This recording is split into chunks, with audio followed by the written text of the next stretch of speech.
Ulau Makau Lukun, jika sanggup kata di atas barang yang sanggup di atasnya barang oleh Rasulullah sallallahu alaihi wasallam dan sahabatnya, iaitu bawa gemayang dan naikun kecuali yang benaran dan naik petaki hati macam bigok.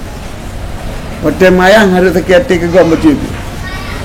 Uru-uru yang temaya ya ikim. Wala tufritu fihi, hana ifrat, hana melampaui batas.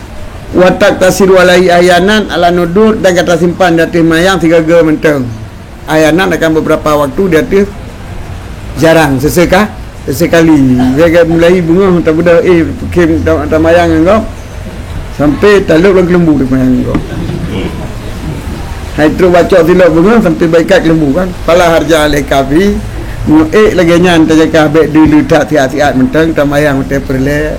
Ada suntuk-suntuk ya 3 tamayang bagi Abu Nabi dan sahabat. Yang kenapa pun dia dikata dengan mayang. Walakin minal ghalatil azim ayat akhidal insan nizahir patang.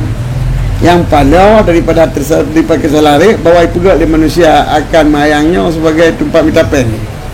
Lucu-lucu, sun'ah, kaji kerja.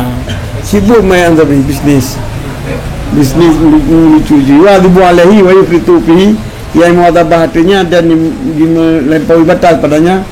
Semua ya tamasaku bi fi'li Rasulullah, semua ya berhati dari gini pukul lebih. Ya Italia gitu. Pegang ke bisnis. Dipegang Nabi nak mayang. Dia betul. Itu semua bisnis ni kita faham ya. Kalau cuba ya. Nasi sekawal orang ke ya almarhum Kuala Imran yang anak buka kan lucu itu yang orang tak kira orang tak kira apa kan bahasa lagi dengan